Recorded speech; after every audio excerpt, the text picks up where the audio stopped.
Madame la présidente, mes chers collègues, Madame le garde des Sceaux, pas un mois ne passe sans que la sécurité de nos établissements pénitentiaires ne soit évoquée dans les médias, au Parlement ou par vous-même, madame. La mission de sécurité de l'administration pénitentiaire consiste à assumer des sécurités optimales dans les prisons en prévenant les évasions, les mutineries, les violences, les dégradations ou les suicides.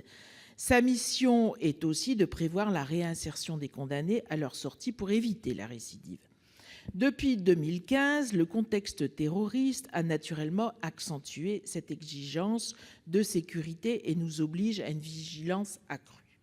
L'agression des 3 surveillants, souvenez-vous, à Vendin-le-Vieil en janvier dernier, par un détenu condamné pour terrorisme, fut à l'origine d'un grand mouvement de mobilisation du personnel pénitentiaire. Il nous faut à toute fin qu'il ne se redéclenche pas. Les surveillants à qui je voudrais rendre hommage nous ont alertés très souvent sur leurs conditions de travail particulièrement difficiles, sur le manque de personnel qui les expose dangereusement pendant l'exercice de leur mission et sur les difficultés à recruter de nouveaux collègues.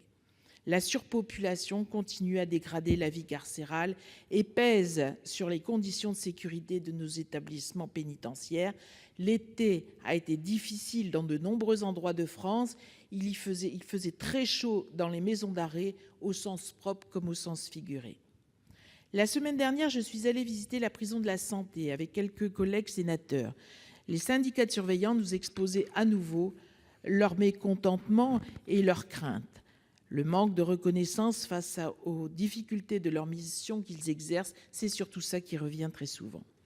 Une nouvelle promotion de surveillants devrait assurer l'ouverture de la prison de la Santé. Beaucoup de ces personnes venues de l'outre-mer n'ont toujours pas trouvé de logement décent à prix raisonnable pour pouvoir s'installer à Paris.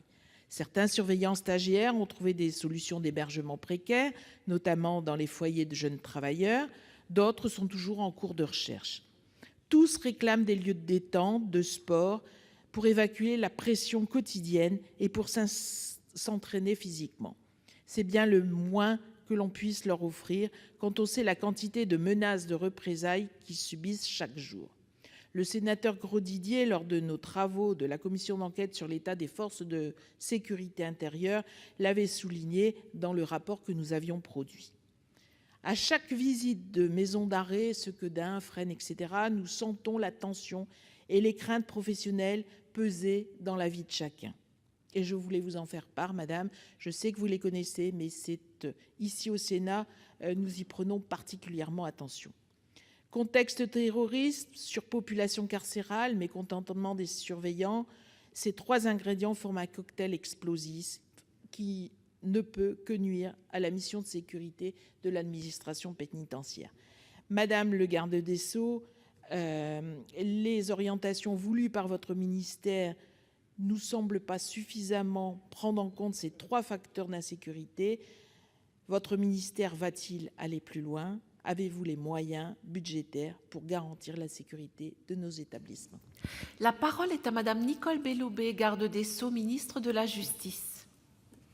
Merci Madame la Présidente, Messieurs les sénateurs, Mesdames les sénatrices, Madame la sénatrice, il me faudrait plus d'1 heure pour vous répondre, tant l'ensemble des mesures que nous avons adoptées et qui visent à la fois à assurer la sécurité de nos établissements pénitentiaires, mais également la reconnaissance, puisque vous avez utilisé ce terme que je reprends à mon compte, la reconnaissance que nous devons au personnel de l'administration pénitentiaire est grande. Quelques chiffres simplement, le budget de l'administration pénitentiaire s'élève à 3,8 milliards d'euros au PLF 2019, soit 2,5 milliards pour les dépenses de personnel, c'est en hausse de 95 millions d'euros, et 1,2 milliard pour les autres dépenses. Ce budget, globalement, est en progression de 5,7% par rapport à la loi de finances initiale de 2018. C'est une augmentation qui correspond à la fois à une hausse des dépenses de personnel de 3,9% et à une hausse de près de 10% pour les dépenses de fonctionnement et d'investissement. Dans cet énoncé des chiffres, je n'irai pas au-delà car vous pourriez vous lasser. Mais je voudrais ici vous dire que la sécurisation des établissements pénitentiaires est un point majeur. Nous y consacrons un effort important de plus de 50 millions d'euros en 2019 et au-delà pour les personnels pénitentiaires pour lesquels, je le redis ici, j'ai une véritable reconnaissance en raison des conditions très difficiles d'exercice de leur travail. Nous avons fait un effort du point de vue indemnitaire en haussant la PSS de plus de 2%, en augmentant le taux de base de l'indemnité pour charges pénitentiaires, la faisant passer de 1 000 à 1 400 euros par an, en augmentant la prime des dimanches et jours fériés de 26 à 36 euros, en mettant en place une prime de fidélisation pour les établissements les plus difficiles ou dans des zones de particulière cherté du coût de la vie, c'est le cas en banlieue parisienne, où nous donnerons 8 000 euros pour 6 ans de fidélité à un établissement. 4 000 euros seront versés dès la première année. Nous avons fait un effort important en termes de matériel, avec des nouveaux matériels de protection, en termes d'équipement, de passe-menottes, etc. Nous avons fait un effort en termes de renseignement pénitentiaire.